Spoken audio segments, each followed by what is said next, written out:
Tersangka kasus mutilasi Ferry alias Rian dibawa kembali dari Jombang ke Polda Metro Jaya.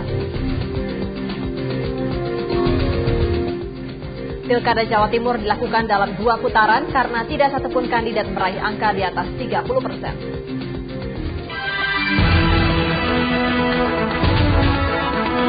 Dari Senayan City, Jakarta, inilah Liputan 6 Malam.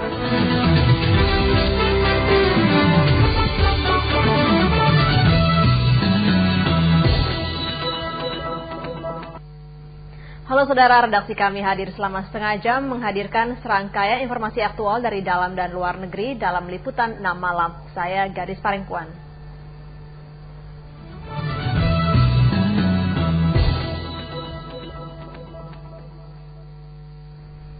Saudara, tersangka kasus mutilasi dan pembunuhan 4 korban, Ferry alias Rian, Rabu malam tadi dibawa kembali ke Polda Metro Jaya. Rian akan kembali diperiksa dalam kasus 4 orang hilang yang dikabarkan pernah bertemu tersangka.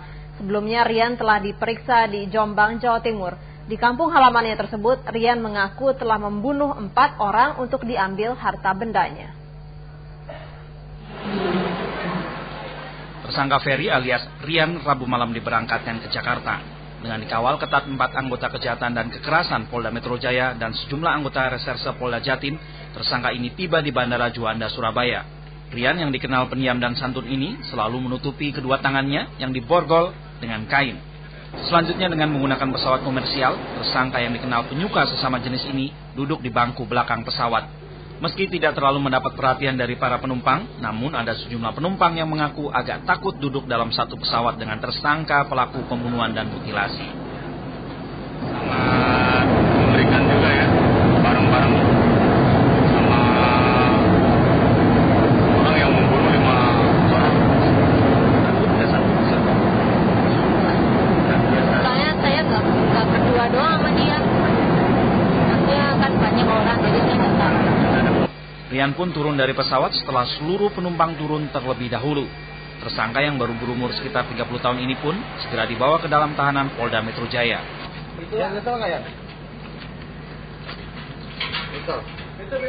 Di Polda Metro Jaya, Rian akan diperiksa kembali dalam kasus 4 orang yang dikabarkan hilang setelah terakhir kali bertemu dengan tersangka. Keempat orang itu adalah Nani dan putrinya, Agustinus dan Jaki. Sebelumnya ia telah mengaku membunuh 4 orang dan 1 dimutilasi. Geong Rusdianto melaporkan dari Surabaya, Jawa Timur.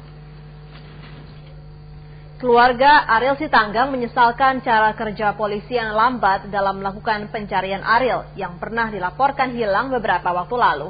Seperti diberitakan, Ariel Sitanggang diduga turut menjadi korban pembunuhan yang dilakukan Ferry Idam Henyaksyah alias Rian beberapa waktu lalu. Rumah keluarga Ariel Somba Sitanggang di Cimanggis, Depok, Jawa Barat hingga Rabu sore masih ramai dikunjungi sanak keluarga maupun kerabatnya. Orang tua Ariel masih cemas dan tetap menunggu kepastian apakah salah satu korban yang jasadnya ditemukan polisi di rumah orang tua Rian di Jombang adalah Ariel. Padahal sampel darah ibu Ariel, struktur gigi dan sidik jari Ariel sudah dikirim ke Rumah Sakit Bayangkara, Surabaya. Pihak keluarga Ariel menyesalkan lambatnya cara kerja polisi di Polda Metro Jaya untuk mencari Ariel saat pertama kali dilaporkan hilang 23 April lalu. Bukan itu saja, pihak keluarga berulang kali menanyakan keberadaan korban, namun selalu memperoleh jawaban yang tidak memuaskan. Setiap minggu dari polisi, kita tanya malah polisi marah. Emang saya kalau mau orang mati mesti lapor, saya mau ini mesti lapor ke situ. Tapi enggak, apa katanya enggak ada. Iya, sangat lambat ya. Ini mungkin kalau nggak terungkap, ini mungkin nggak terungkap ini kejadian anak saya. Hingga Rabu malam, keluarga Ariel masih terus menanti kepastian identitas keempat korban yang dibunuh Rian dan dikuburkan di halaman rumah orang tuanya di Jombang, Jawa Timur. Jika benar jasad tersebut adalah Ariel, keluarga Ariel hanya bisa pasrah. Nahyudi melaporkan dari Depok, Jawa Barat. Tim gabungan Polda Metro Jaya dan Polda Jawa Timur Rabu siang menyita barang bukti berupa berbagai macam perhiasan emas dan surat-surat di rumah tersangka Ferry di Jombang, Jawa Timur. Polisi berencana akan membongkar tempat penampungan kotoran di rumah tersangka pembunuhan berencana tersebut karena ada dugaan korban lainnya dikubur di tempat tersebut. Siang tadi polisi menggeledah rumah orang tua tersangka Rian yang ada di Tembalang, Jombang, Jawa Timur. Selama hampir 2 jam, polisi akhirnya menyita berbagai perhiasan dan surat.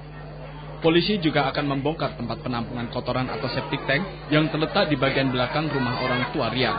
Berdasarkan keterangan warga, diduga tempat inilah keempat korban pembunuhan lainnya dikubur. Hingga kini tidak ada yang tahu bagaimana cara Ferry menguburkan para korbannya. Namun ada yang mengatakan kemungkinan para korban yang dihabisi pada hari Sabtu dan Minggu. Alasannya pada akhir pekan orang tua Ferry selalu tidak ada di rumah dan mengunjungi anaknya lain di luar kota.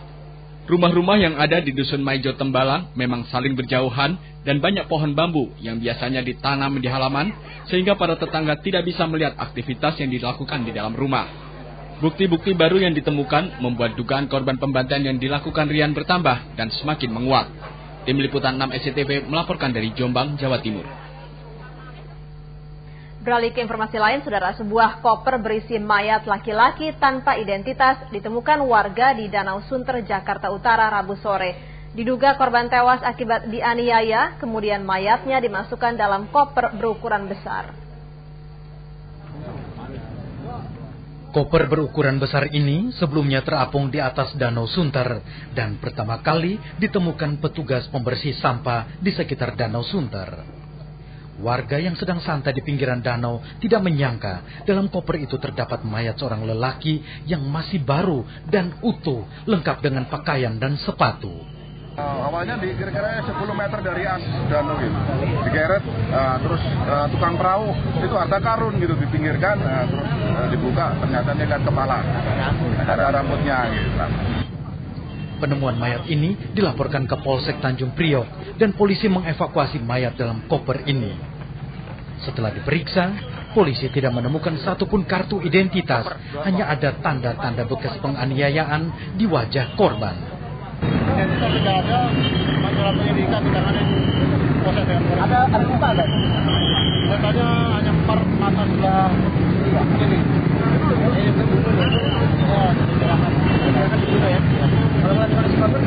Ini alibi waktunya baru dong Pak.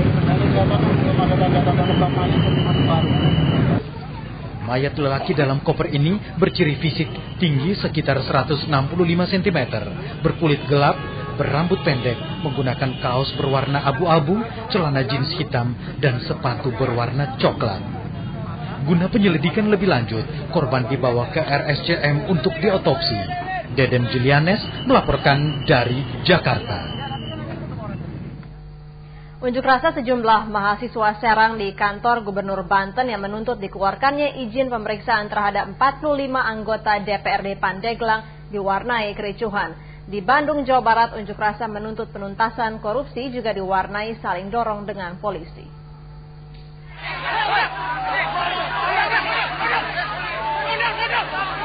Saling dorong dan saling pukul tidak terelakkan antara mahasiswa dan polisi yang menghalau massa yang mencoba masuk dalam kantor Gubernur Banten.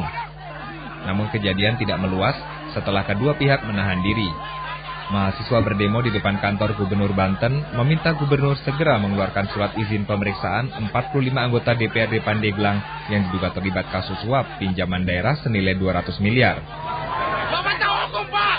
Bapak penegak hukum! Pengaruh masyarakat! Aksi saling dorong dengan polisi juga mewarnai demo ratusan mahasiswa yang berusaha memasuki halaman gedung Kejaksaan Tinggi Jawa Barat. Karena itu kita datang kepada Kejaksaan Tinggi ini supaya menutup korupsi yang ada di Jawa Barat ini di tempat hadir. Pengunjuk rasa menilai penegakan hukum kasus korupsi di Jawa Barat berjalan di tempat. Aksi demo berakhir tertib setelah sejumlah perwakilan diterima petugas Kejaksaan Tinggi Jawa Barat. Agus Faisal Karim, Patria dan Taufik Hidayat melaporkan dari Serang, Banten dan Bandung, Jawa Barat. Dari prediksi Kompas SCTV Pilkada Gubernur Jawa Timur bahwa tidak ada satupun kandidat yang meraih angka di atas 30%. Ini artinya Pilkada harus dilangsungkan dalam 2 putaran berdasarkan Undang-Undang Pilkada yang baru dan dijadikan acuan oleh KPUD Jawa Timur. Rakyat Jawa Timur termasuk 5 calon gubernurnya memberikan suara di 62.000 lebih TPS. Soekarwo, calon gubernur nomor urut 5 yang didukung Partai Amanat Nasional, Partai Demokrat dan Partai Keadilan Sejahtera, mencoblos di TPS yang tidak jauh dari rumahnya. 4 calon lain, Khofifah Indar Parawansa yang diusung P3 dan koalisi 12 parpol, Sucipto yang diusung PD Perjuangan, dan calon dari Partai Golkar Sunaryo juga mencoblos di TPS dekat rumah masing-masing. Satu-satunya calon gubernur yang mencoblos di luar kota Surabaya adalah Ahmadi.